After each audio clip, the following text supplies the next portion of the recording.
Yes, we are live. It's true. Live today. I kind of have a little bit of a cold. But hello, everybody.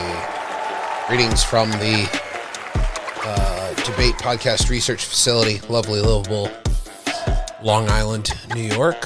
How are you? Good to see you. It's been a little while since I've made a public video. I'm making tons of videos all the time for my classes. Teach online quite a bit these days, and I have a feeling there's more online teaching to come. I think that's kind of the way things are going. But maybe that'll be a separate video. Today I want to say farewell. Farewell to President Joe Biden. Oh. Yeah, he's leaving. Oh. I bet you guys didn't know that. Well, actually, most of you probably are like counting down the minutes, the seconds, until Joe Biden is gone from the White House, knowing the political leanings of most of the vocal people on the channel don't really seem to like him very much. I thought I would make a video where I watched the farewell speech kind of live along with you. So I have it queued up because rhetorical critics, traditionally, rhetorical critics have always had a lot of interest in presidential speeches. So my field, rhetoric, has for the longest part, maybe not the longest part anymore. So I'm thinking 1950s, 60s, 30s, 40s, 50s, 60s, 70s, 80s. It wasn't really until the 90s, and even then, that's 70 years of looking primarily at whoever is sitting in the Oval Office for doing rhetorical research, for doing rhetorical studies, highly, highly, highly focused on what we call presidential discourse. And that was rhetoric for a very long time. Now it's called presidential rhetoric or public address, branching it out from the president to other political figures, international leaders, other leaders in the Congress, other leaders in the courts, things like that. But it did set up several kinds of genre criticism for a long time in the field. The presidential inaugural speech, we're about to get one of those from Trump. I might do the same thing. If you like this video, I might do the same thing with that one later on. I'll do an analysis of Trump's inaugural address. The first one was a big violation of a lot of the things that scholars have come to expect from presidential inaugurals, but Donald Trump is kind of his own kind of guy, right? He does things his own way. He's kind of a violation of a lot of things that are normal about the presidency. But today we're talking about farewells, and farewells are another one of these things. So it's State of the Union, inaugural, farewell, and then, of course, times of national emergency or crisis when the president has to address the nation. Those are the things that are looked at by people who do what's called public address presidential rhetoric scholarship. So let's go over to the whiteboard here, which I already have kind of set up.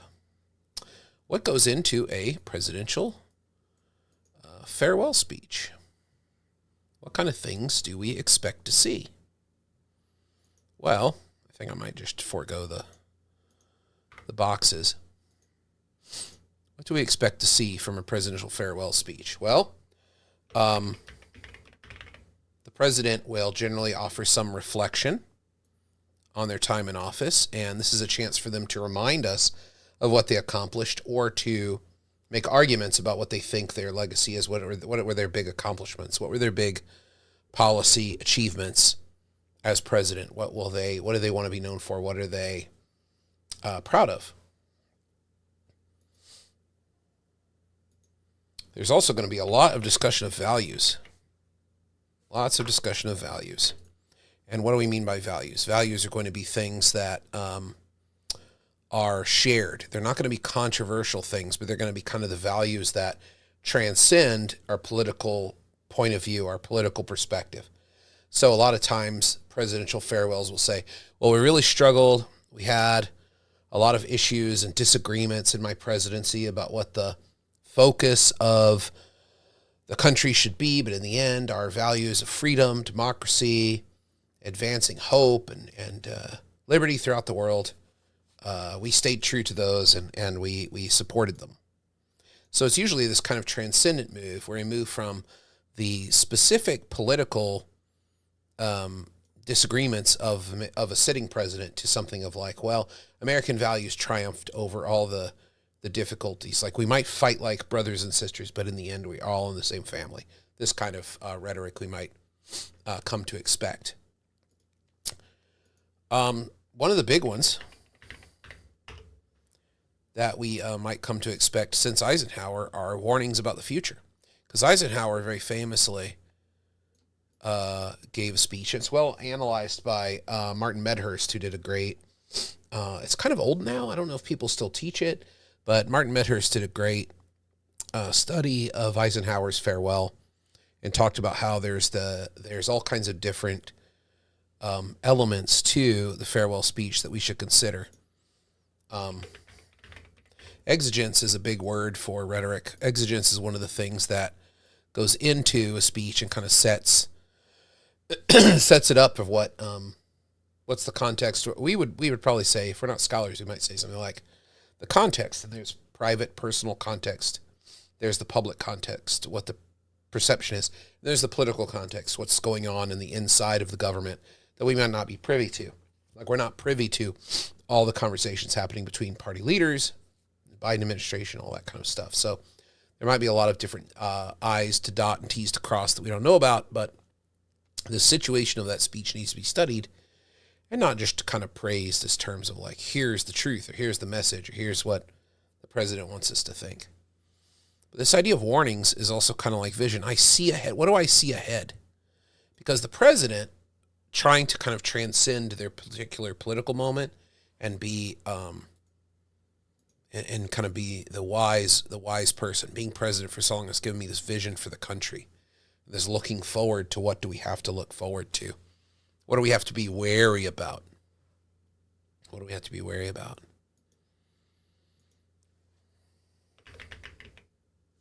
It's also going to be like what's ahead for the country. That'll be in there too. What is the future going to hold? What are some of so the warnings might be the challenges and things ahead, or the good times that we're going to see. What are some of the things that we can be excited about and look forward to with some joy, without warnings, right? So all these things might be there. There's also another big thing that happens in these speeches. Big thank yous.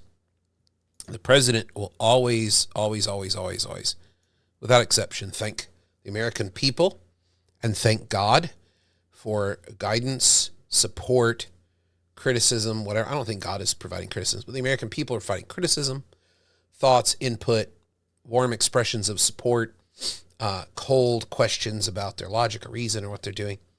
That might be in there too, but they're going to thank people. They might thank their family, they might thank their spouse, they'll thank their kids, they'll thank their family. All of these things will happen. And they might also speak about what they're going to do in private life in the future, what might be ahead for them in private life as well. But these are kind of some of the things that we would expect to see from the farewell speech. One of them, I guess this might be in terms of values as well, but we're going to hear a lot of praise about America in this very generic kind of way. Let's see, where's my highlighter? Aha.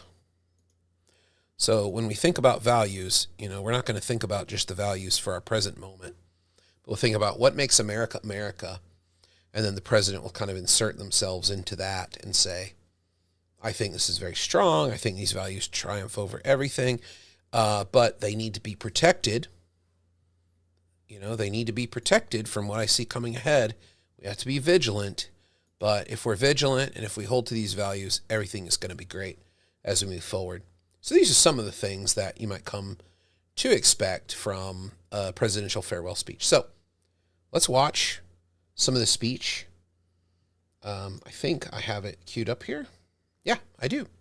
So we can watch some of the speech, and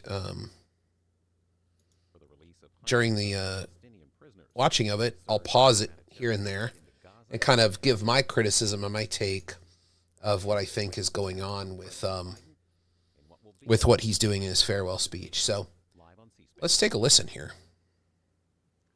My fellow Americans, I'm speaking to you tonight from the Oval Office. Before I begin, let me speak to important news from earlier today. After 8 months of nonstop negotiation, my administration, by my administration, a ceasefire and a hostage deal has been reached by Israel and Hamas, the elements of which I laid out in great detail in May of this year. This plan was developed and negotiated by my team and will be largely implemented by the incoming administration. I think this is, first of all, I think this is a very strange way to start the speech. I don't think this is a strong start one bit. Let's go back to the whiteboard because I do want to talk about, this has made me think about mistakes in speech making. I think that Biden's speechwriters and Biden come from the same camp as like Obama's speechwriter. I read the book Grace, and Obama's speechwriter has the same problem, which is they want to nail down exactly what is true about what's going on. They don't want to do what speech is all about, which is not necessarily being true, but making connections. Speech, we only remember speeches if we feel that we're connected to the speaker and then the speaker has connected us to the topic and its importance. And I think immediately we have this deluge of facts from Biden. I'm here in the Oval Office. It's my last time to talk to you from the Oval Office. And we had this great ceasefire deal. Wouldn't it be better to kind of roll it in together in a smoother kind of way? Let's talk about how speeches are put together. The first thing every speech needs is an exordium, a call to attention. Why should you care about the speaker and the speech? Why shouldn't you turn it off and go do 500,000 other things that require your attention or that are pressing? Why sit and listen to the speaker? And I think that what a presidential farewell speech has as an advantage is it's the President of the United States talking to you. So that really commands a lot of attention. That's a really important kind of thing immediately out of the gate. But I think that beyond that, I mean, that's not that exciting anymore in our hyper-mediated environment. We could go do a number of other things. The exordium has to prepare the minds of the listener for what they're about to hear.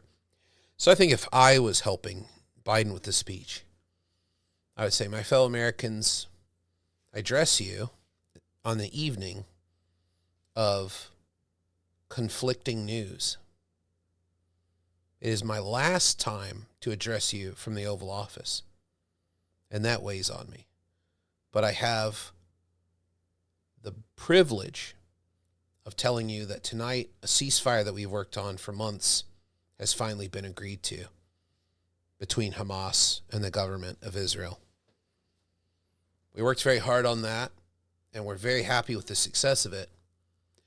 And in my mind, it stands in for what my presidency has been about: helping people, reducing conflict, and making sure that American values like freedom and liberty and negotiation, peace, have always been in the forefront. Something like that. I mean, I'm just kind of spitballing off the top of my head, but do you see how like more fluid that is? It brings it together. So the ceasefire being agreed to with the very last address of the president on the same evening is a very special kind of moment. It's a very special kind of moment. It's a moment of opportunity. And in this speech, it's just a list of facts.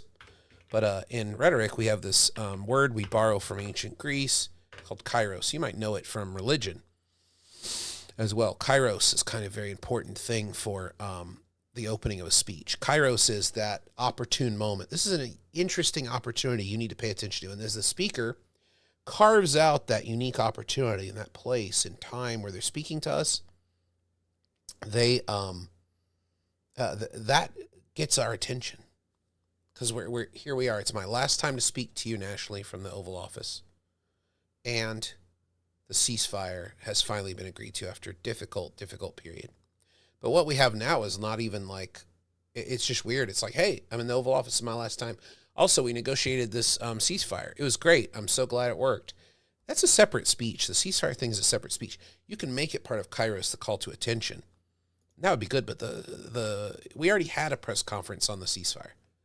The press conference, and the Secretary of State, I think, had a press conference on the ceasefire. So you don't need to do it all at once. Like, it's not one-stop shopping. I don't understand why he did that. Oops, we don't want to italicize that. The next part of the speech after the exordium is where you're going to give the narratio, which is the uncontroversial part of the speech. It's the uncontroversial story part of the speech. And then after that, we're going to have our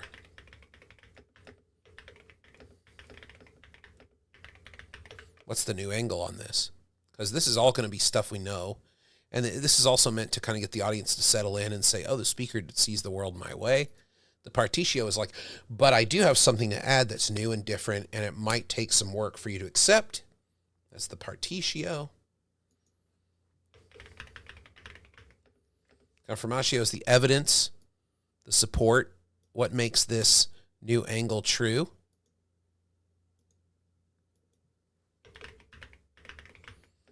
Refutatio, this is where you say, some of you might not agree. This is where you kind of address, I should probably put in what these things are. You address the haters or the doubters. They don't have to hate you. Why is the new angle right? And then the very last one,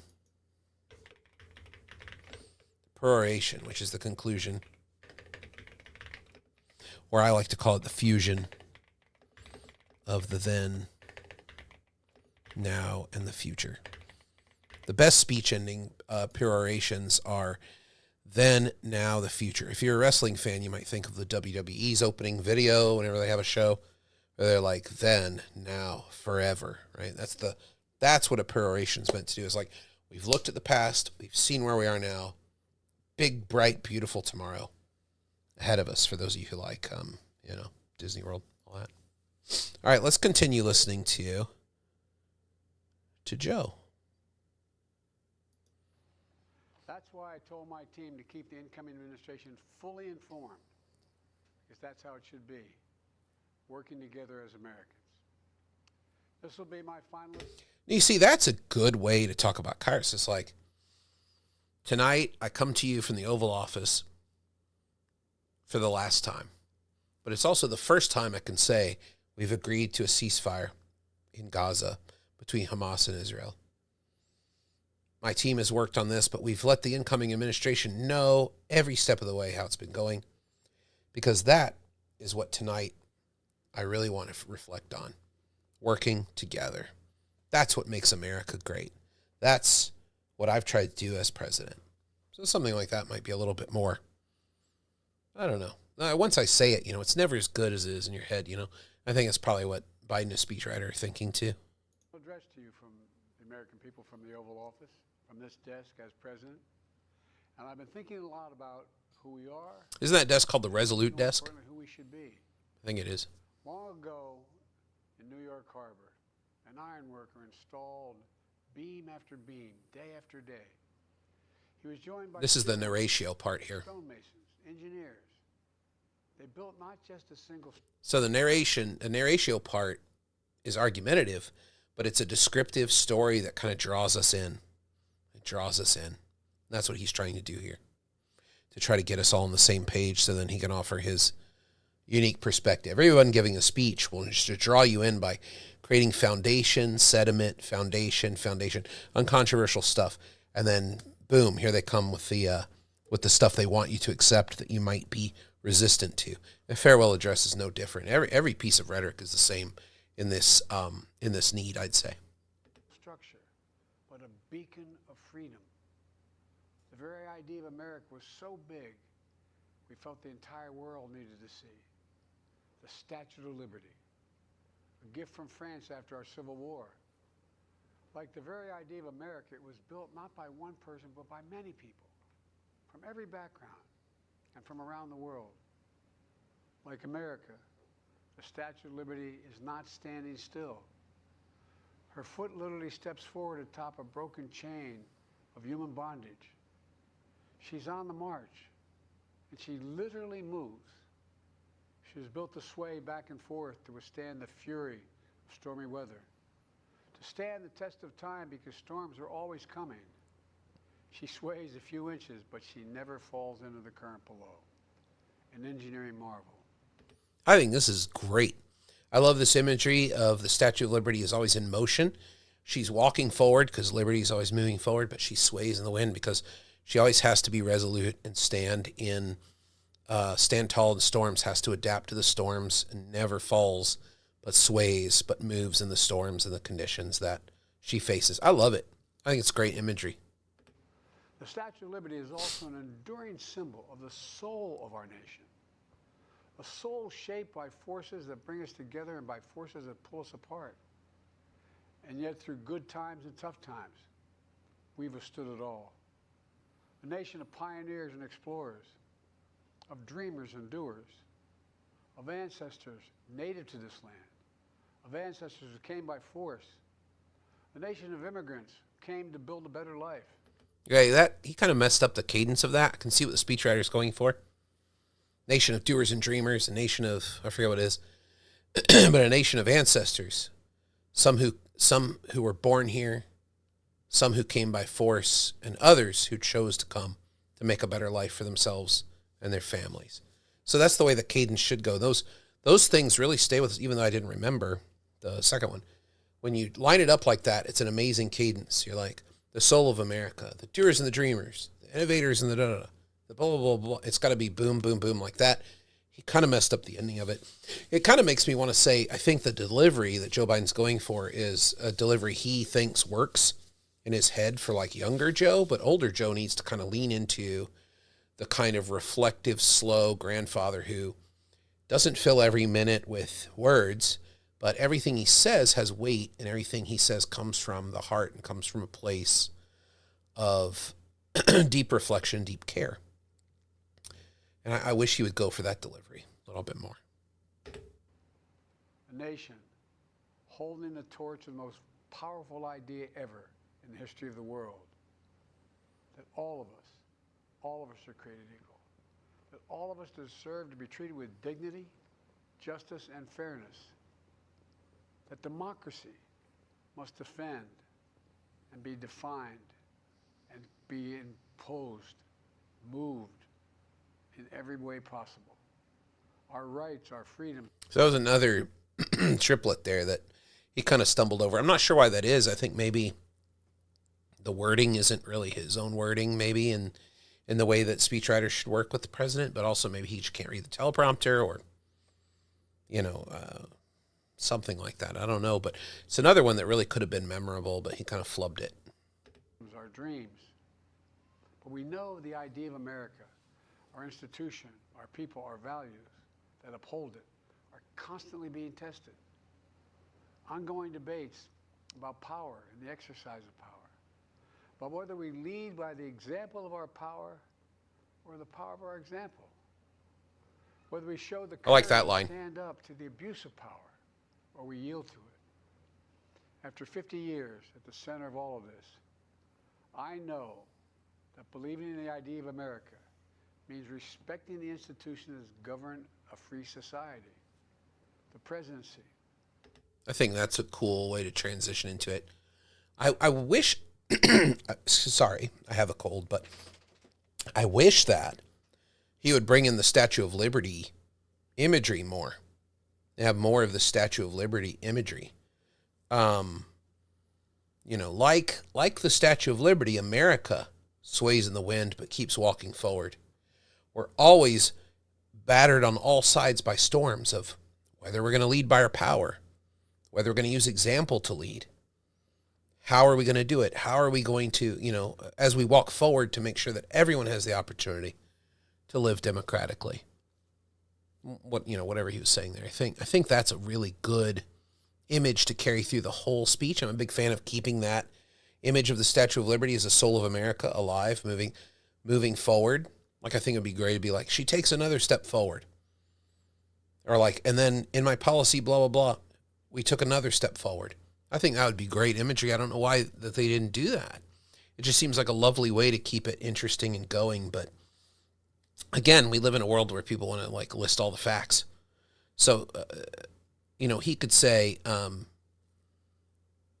how do we govern? How does the United States best govern? Well, as someone who spent 50 years in the middle of this thing, I've come to the conclusion that respect for our institutions is the way.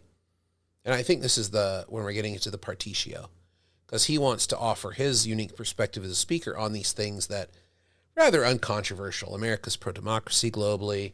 We support liberty. We support all these things.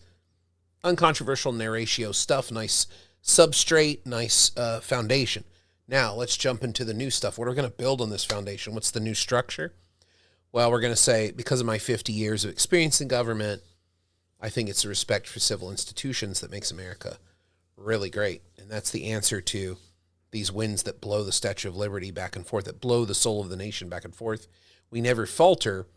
We always recover from these movements in the storm because of respect for our institutions that govern.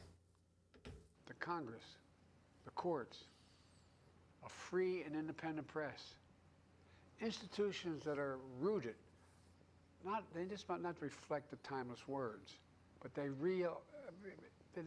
echo the words of the Declaration of Independence. We hold these truths to be self-evident. Rooted in the timeless words of the Constitution, we the people. Our system of separation of powers, checks and balances.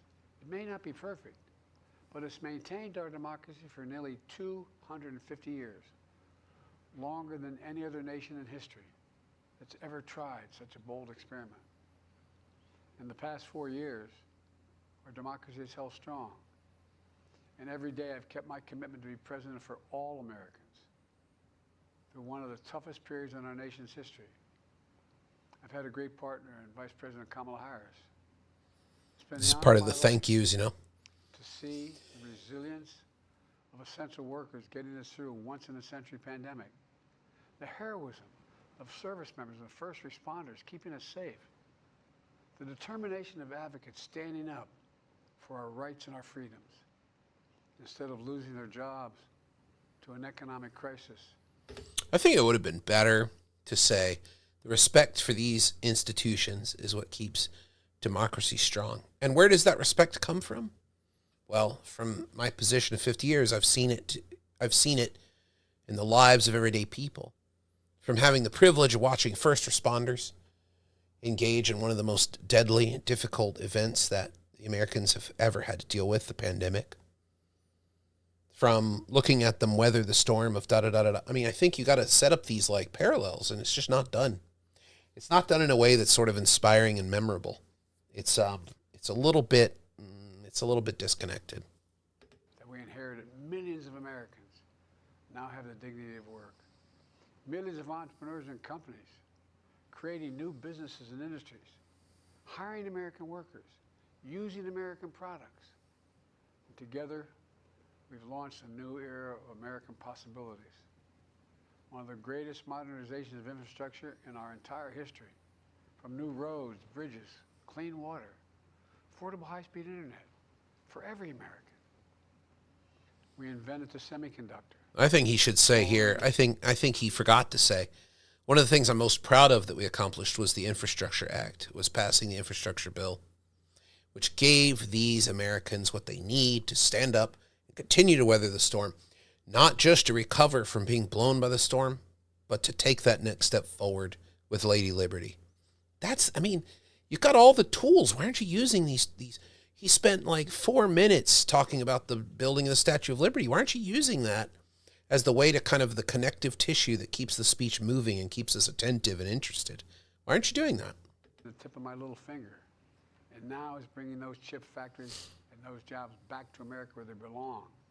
I think the semiconductor point, this could have been where Grandpa really came out and be like, I just can't believe that this thing that's smaller than the tip of my finger is responsible for even how many of you are watching this tonight on your laptop computers and iPads, sitting wherever you might be. That's mind-blowing to me. 50 years ago when I started my life in public service, that was fiction. Now it's fact.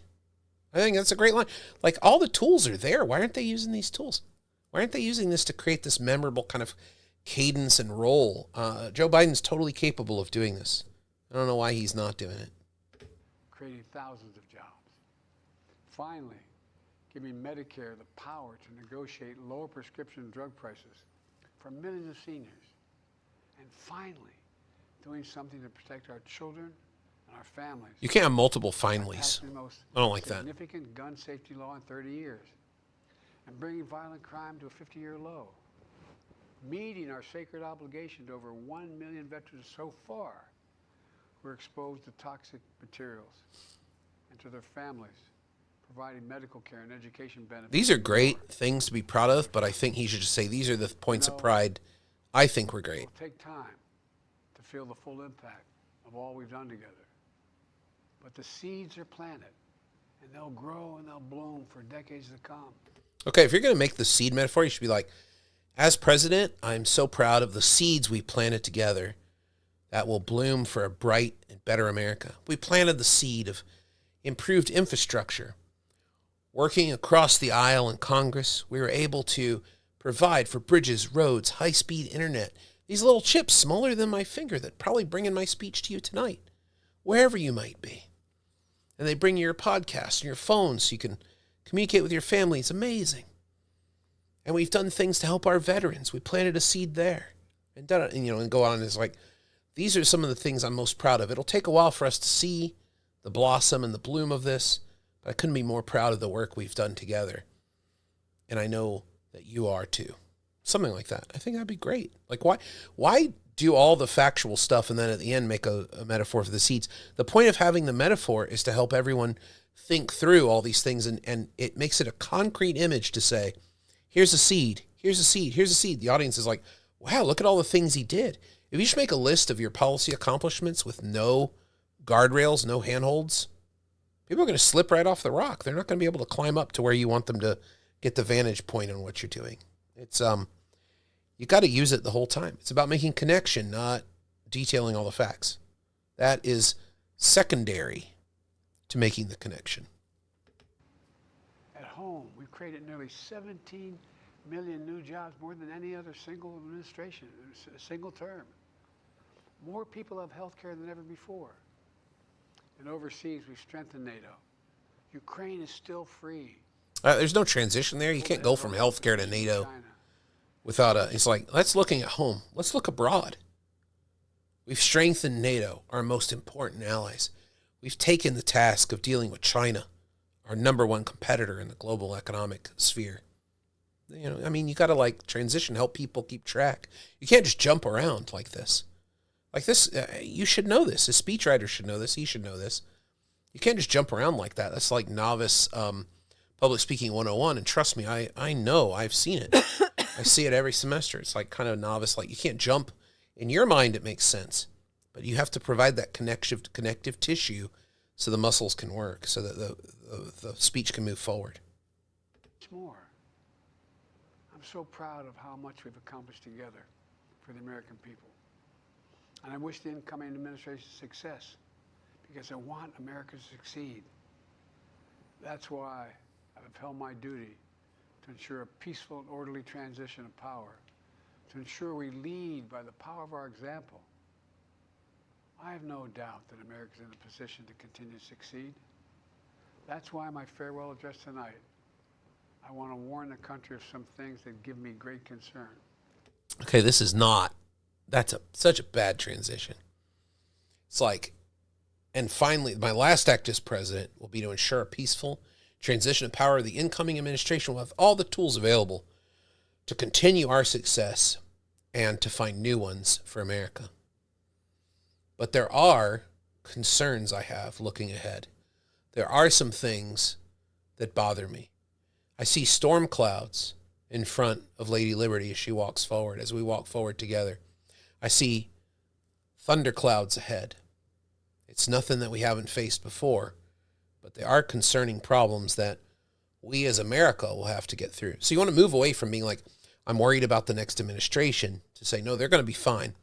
But here are some of the things I think we need to keep an eye out for that are potential problems ahead, things I'm worried. You know what I say? In my farewell address, I want to say, here's some warnings. No, it's like immediately, lots of people in the audience are going to be like, I don't believe you because you're Joe Biden. I don't believe you because of who you are. You have to work it in a way to be like, well, from my position as your fellow American, as someone who spent 50 years in these institutions, as someone who spent a life in public service, is what I see. It's very strange. It's like, it's choppy, and it smells of beginner. It's just not good. It's not good. We're about halfway through it. It's not a good farewell speech, I'd say. Not, well, I mean, maybe it could have a redemption arc. We can always have a redemption arc. This is a dangerous concentration, and that's a dangerous concentration of power in the hands of a very few ultra-wealthy people. And the dangerous consequences if their abuse of power is left unchecked. Today, an oligarchy is taking shape in America of extreme wealth, power, and influence that literally threatens our entire democracy. Yeah, what else is new? Basic rights and freedoms, and a fair shot for everyone to get ahead. We see the consequences all across America, and we've seen it before, more than a century ago. But the American people stood up to the robber barons back then and busted the trusts. They didn't punish the wealthy. They just made the wealthy play by the rules. Everybody. Okay, this could be done so much better. But I see storm clouds ahead of dangerous concentration of power among unelected people. An oligarchy is taking shape. That is, people who think that they can have their way and rule the country by virtue of their wealth and power. But this isn't anything new. We've seen it before, and Americans were ready for the challenge. We engaged in bringing down these robber barons. We resisted their authoritarian grip. I mean, you know, we've done this before, kind of thing. Don't worry, we've been here before. But how did we do it? How do we do it? He always has to. You got to go back to those American values. The heart of American values is how we did it. As long as we keep in our hearts the American values, we'll always be able to withstand these challenges. I hope that's what he's going to say. Yeah. Everybody else had to. Workers want rights to earn their fair share. You know, they were dealt into the deal, and it helped put us on a path to building the largest middle class, the most prosperous century any nation in the world has ever seen. We've got to do that again. In the last 4 years, that is exactly what we've done. People should be able to make as much as they can, but play by the same rules. Pay their fair share of taxes. So much is at stake. Right now, the existential threat of climate change has never been clearer. Okay, it is jumping around too much for me. I see what he's trying to do, but it's just jumping around too much. You got to ease people into these transitions, you know? So you could say, we fought this before. We took down the robber barons and we created workers' rights, made sure that people were paid fairly for their honest day's work. And what was the result of that governmental intervention? Well, the creation of the largest, most prosperous middle class in all of civilized human history. We did that, and we can do it again. But there's more at stake this time. Climate change. I mean, that's the way I would move into it. It seems like a jump anyway, but I think it's better than what he did. Just look across the country, from California to North Carolina. That's why I signed the most significant climate and clean energy law ever. See, this feels like going backwards. It feels like this should have been earlier. Like, what are some of the seeds you planted that you're proud of? Like, we're supposed to be doing warnings about the future and that we have the tools. I guess maybe this is one of the tools to help overcome these things he's warning us about the future, but I don't know. World and the rest of the world is trying to model it now. It's working, creating jobs and industries of the future. Now, we've proven we don't have to choose between protecting the environment and growing the economy. We're doing both. But powerful forces want to wield their unchecked influence to eliminate the steps we've taken to tackle the climate crisis, to serve their own interest for power and profit. We must not be bullied into sacrificing the future of our children and our grandchildren. We must keep pushing forward and push faster. There's no time to waste. It's also clear that American leadership in technology is an unparalleled source of innovation. Okay, wait, what? I'm sorry, what? I like this. There's no time to waste. We have to face it. We might rock from side to side, but liberty must take another step forward in this direction. It's also become clear to me in my time as president, my time serving this country, that American technology has blah, blah, blah, blah, blah. I mean, you got to have transitions. You can't just jump around to what you want to talk about. The speech isn't about you. Even though it's a farewell address, it's about the president. That cannot be the manifest content of the speech. It has to be about, this is the office. This is beyond me. I'm returning to private life, but I still have the wisdom of being in this vantage point. And now with all the politics of reelection and nonsense gone, I can speak to you plainly and freely and show you what I think has worked from this incredibly unique vantage point in American life. Now, it can't just be about you and what you want to talk about and what you're happy about. That's part of it, but that can't be the manifest content. It just can't be. Because then it's just like, what is he talking about? Why are we talking about technology now? Why aren't we just talking about the destruction of the world and global climate change? And transform lives. We see the same dangers of the concentration of technology, power, and wealth. You know, his farewell address, President Eisenhower spoke of the... Oh, God, we knew it was coming anyway. Eisenhower, everybody's got to talk about Eisenhower. Eisenhower did give a great farewell speech, unlike this one. But that comment about technology and oligarchy, that should have been earlier about like, well, we faced it before, but there's something new this time. The concentration of technology and oligarchy. And then maybe something about information, deregulation of the news and media has led to misinformation. I think that'd be a good thing to talk about here. And now we're going to Eisenhower. Let's see where we go. Dangers of the military-industrial complex. He warned us then about, and I quote, the potential for the disastrous rise of misplaced power, end of quote. 6 decades later, I'm equally concerned about the potential rise of a tech-industrial complex that could pose real dangers for our country as well. You should call it a technological oligarchy. That's what I would have called it. Like, you got to have some branding, you know, like the ash heap of history, you know, stuff like that. You got to have your own branding. You can't just, like, you know, modify Eisenhower. Americans are being buried under an avalanche of misinformation and disinformation, enabling the abuse of power. The free press is crumbling. Editors are disappearing. Social media is giving up on fact-checking.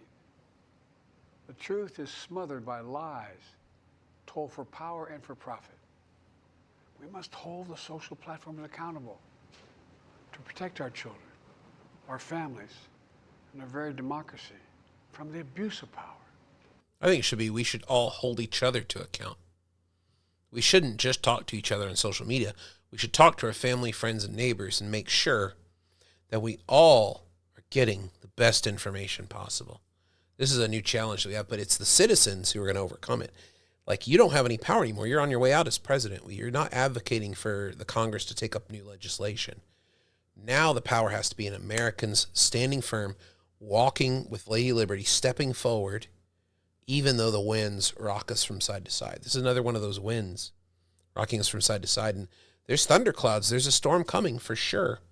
But we have to keep moving forward. And one of the ways we're going to do that is to make sure that we speak to one another and use our freedoms, our liberty, and our caring for our fellow citizens to make sure that we're not going to be derailed by this tech oligarchy where deregulation of the media and profit over information, profit over facts maybe would be the line, profit over fact-checking doesn't smother the truth with a bunch of posts.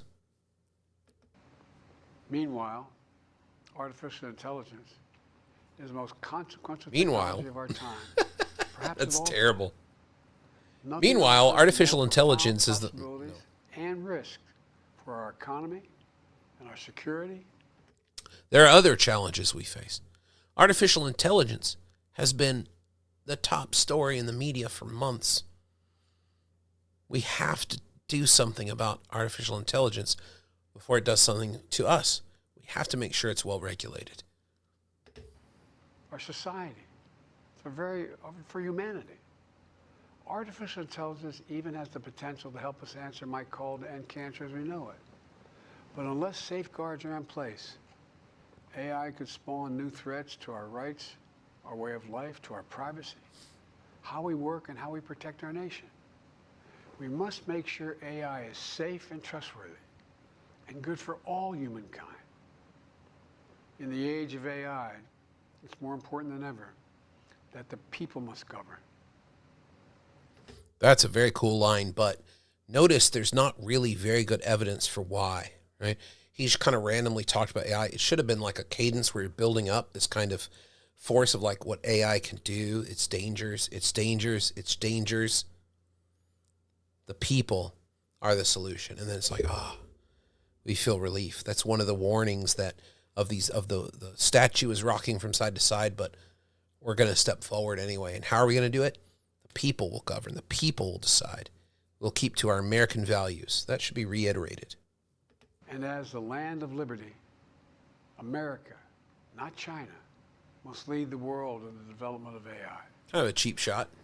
You know, in the years ahead, it'll help to be, it's going to be up to the presidency, the Congress, the courts, the free press, and the American people to confront these powerful forces.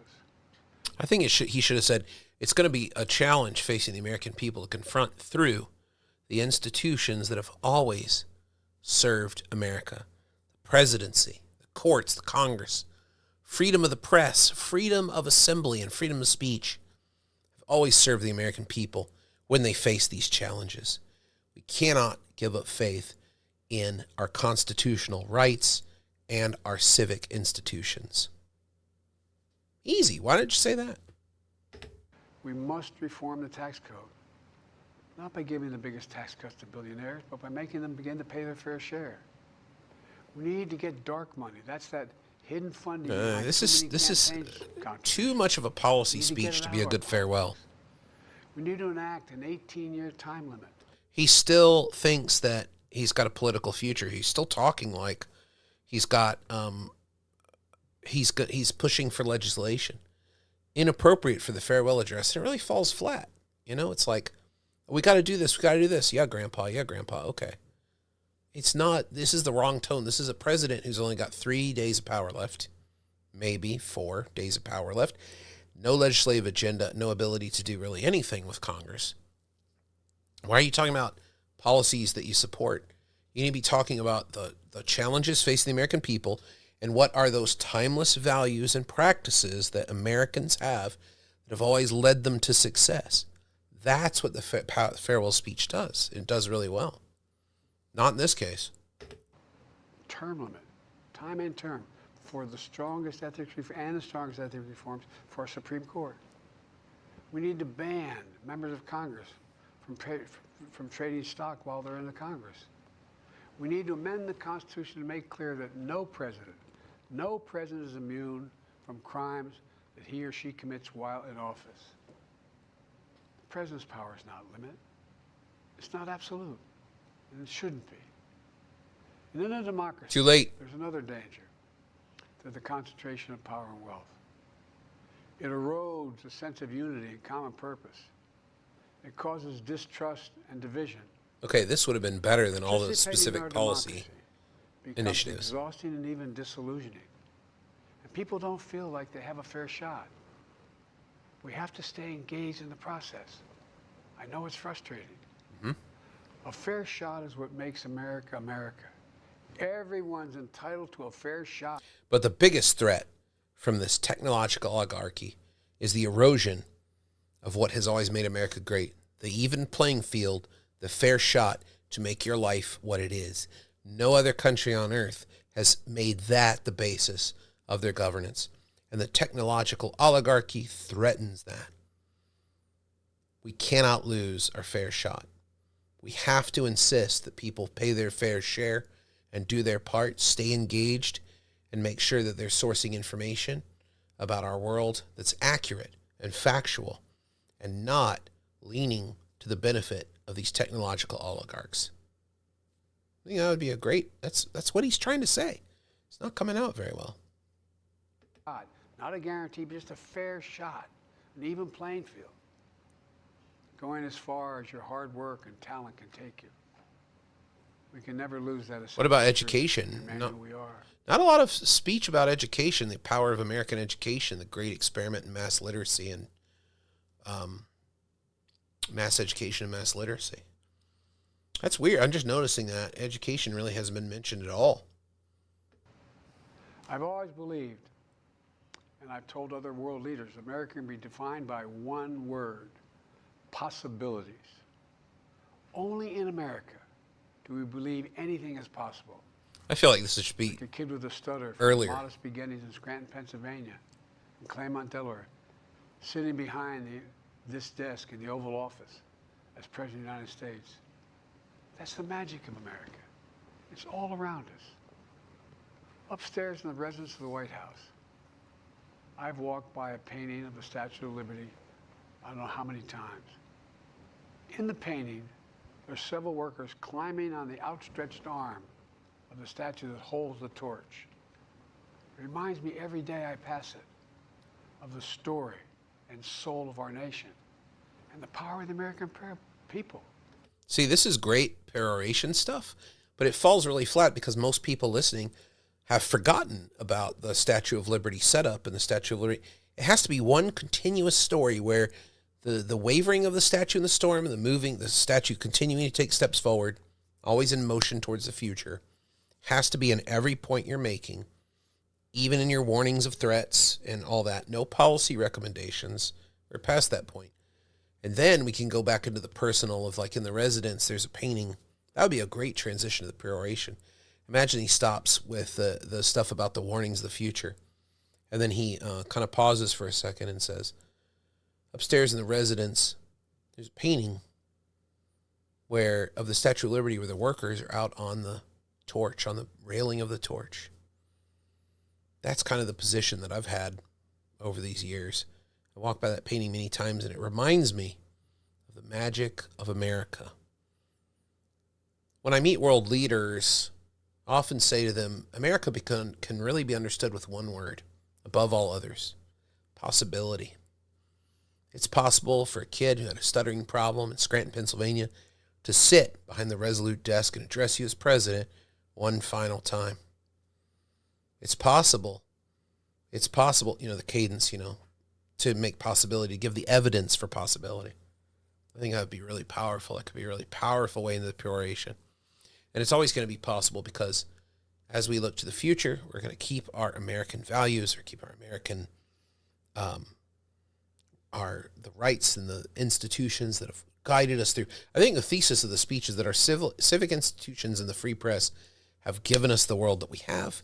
It's under threat. These institutions and the free press are under threat from technological oligarchy. Here's how we're going to have to face that in the future. Not through policy recommendations, but how we're going to be resolved and face it. I think that's kind of what he's getting at. I would totally rewrite the speech differently with this walk of the Statue of Liberty. What a powerful, compelling image.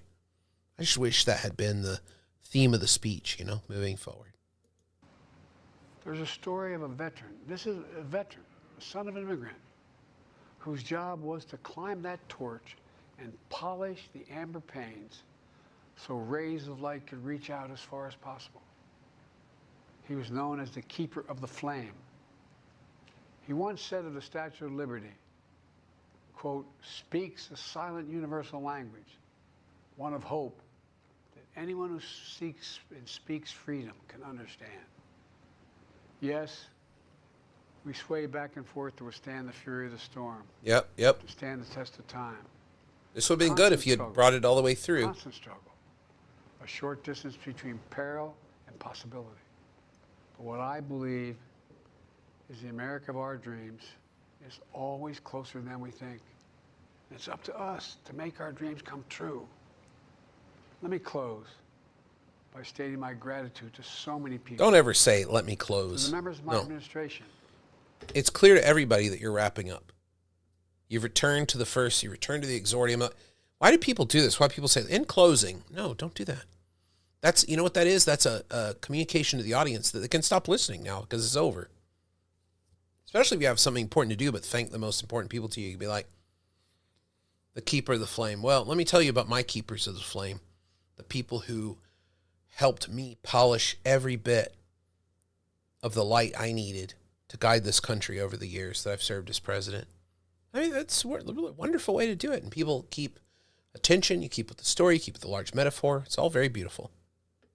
As well as public service and first responders across the country and around the world. Thank you for stepping up to serve. To our service members and your families. See, this is great. This It's isn't... been the highest honor of my life to lead you as Commander-in-Chief. Yeah, but you led with let me... Of course, to Kamala, as I my close, incredible it's like... partner, a historic vice Come on, man. president. She and Doug have become like family. And to me, family's everything. My deepest appreciation to our amazing First Lady who's with me in the Oval today. For our entire family. You're the love of my life and the lives of my love. My eternal thanks to you, the American... What is that? You're the love of my life and the lives of my love? I don't know if that hits the way that they thought it would. Also, he should say Oval Office, not the Oval. Don't use the technical insider term, you know? People. After 50 years of public service, I give you my word. I still believe in the idea for which this nation stands. Don't say I give you A my nation where word. the strength of our institutions and the character of our people matter and must endure. Now it's your turn to stand guard. I love that. May you all be the keeper of the flame. Yep. May you keep the faith. I love America. You love it too. God bless you all. And may God protect our troops. Thank you for this great honor. That was great. That's a great ending there, except for in closing. So yeah, there's a lot to process there. Well, if you made it this far in the video, thanks a lot for watching. It's been an hour of this. Let's go back to some of the things that I was talking about earlier. We saw a lot of these things, right? But I just don't think it was delivered very well. I think there were I think the problem with this farewell speech, the take-home thing, if you're going to fast forward to this part of the video, the thing about this farewell speech that I think was really missed is that he's giving policy recommendations. You do not give policy recommendations in a farewell.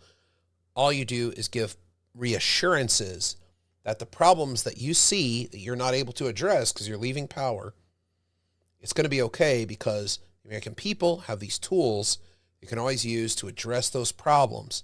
Nothing is insurmountable to the American people when they keep their faith and belief in X, whatever that might be. In this case, it's the civil institutions and freedom of the press. That's what Joe Biden wants to talk about. Okay, great. Talk about that stuff. But we don't need policy recommendations of an 18-year term limit and constitutional amendment to keep the president legally liable. I mean, this is like, it's too far in the reeds when we're doing this great survey of what America means to you, what you've learned as president, what you come away as president. All of that really needs to be in the farewell address. So let me know what you think in the comments of my analysis and ask questions and all that good stuff. The next big, long video I'll do will be for Trump's inaugural. I'll do that one. Yeah. Probably have to do that one quietly. At least I got these new headphones. I really like these new headphones I got. At least I got that so I can do that one for you because around here I don't think the Trump inaugural is going to be very popular in my house. So, yeah. So thanks for watching. And I will see you in the next video.